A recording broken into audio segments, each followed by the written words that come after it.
Now, back to that Kevin Show with Kevin McCullough. All right, friends, so glad to have you with us.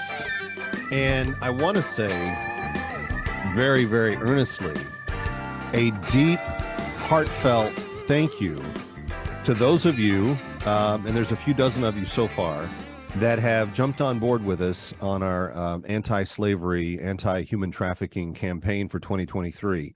And I have tremendous news to report to you. We got a list at the beginning of the year that had 192 names of individuals that our partners, Christian Solidarity International, have identified as slaves that are currently held in northern Sudan that are conceivably able to be liberated this year. And when the violence in the Sudan capital broke out a couple of weeks ago, I got very nervous and I was like, how is this going to impact what we're doing? Thankfully, it has not impacted it at all. And as a result, we have a very, very cool report to give to you tonight. And that is that in the midst of all of the turmoil that's going on, we have been able to liberate thus far this year 46 of the 192 that are on the list. And I just want to say thank you. Those of you that have made the gifts, have stood with us and have made that possible. And obviously we still have a ways to go. The goal is all 192 by the end of 2023. But I just want to say thank you. That's an incredible number. And that's, quite a few more from last week. And that blesses me personally. But if you're just joining us for the first time, maybe wondering what's the program consist of? And let me just really briefly tell you, when the civil war ended between the Sudans, when South Sudan was formed and basically it was allowed to become its own country, which was largely Christian in nature, the peace between Northern Sudan and South Sudan went into effect. But nobody did anything about the hundreds of thousands of women that had been taken as slaves by the North. None of the countries did anything.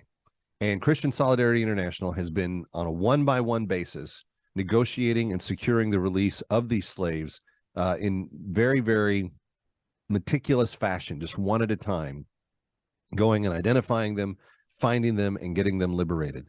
Now, we ask you for a $250 gift, and what happens with that $250 is you, in essence, provide everything that the slave needs once they've relocated to South Sudan for their life. It gives them a year's worth of food, a year's worth of seed to plant for food for the following year.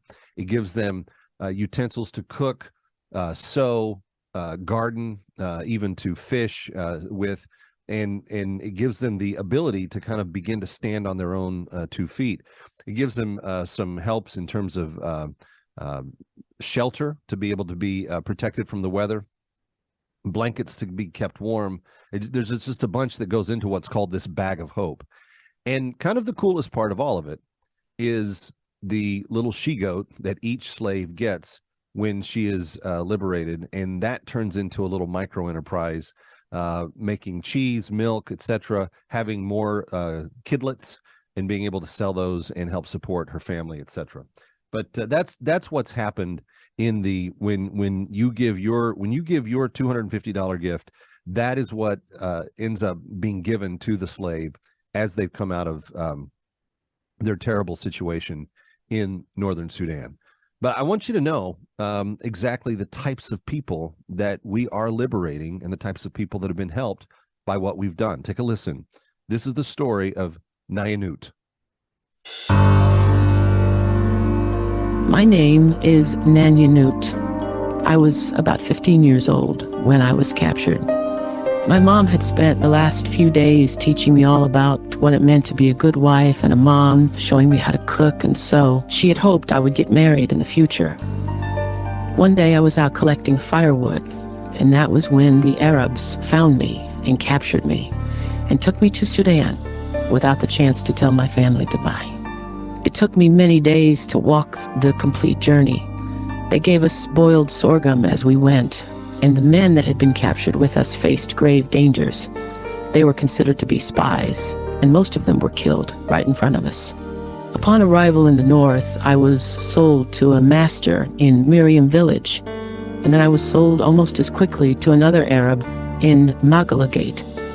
He made me work for his family, sweeping the compound and washing the dishes.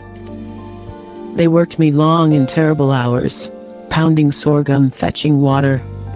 And then they said in order to be a good Muslim woman, I would need to be circumcised.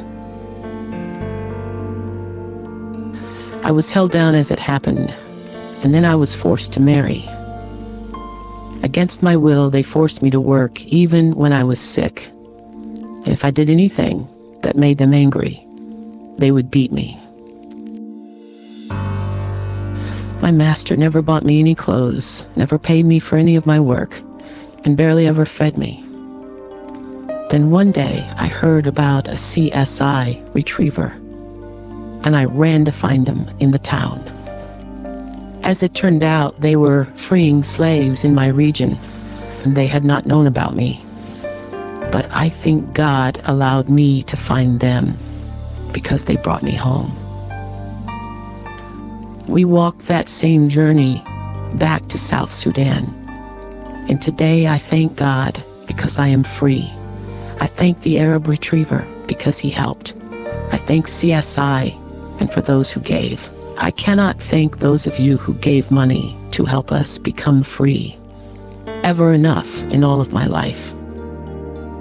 But I do hope that my prayer is answered, that we will not stop until they are all free.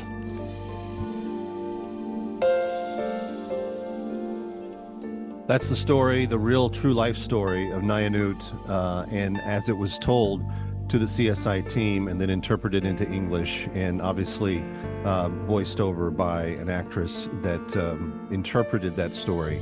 But friends, that's the kind of people that we're freeing right now. When you call 1-888-342-1010, 888-342-1010, 888-342-1010, or you go to that website, bringherhome.org, bringherhome.org. And tonight, friends, we need your help. There are 146 slaves, names still on that list from the beginning of the year of 192. And with your help, we will bring all of them home this year. But we need your help. And because of your faithfulness in years past, we've literally seen about 4,000 liberated. Coming right back. Ready or not, we'll be right back. That Kevin.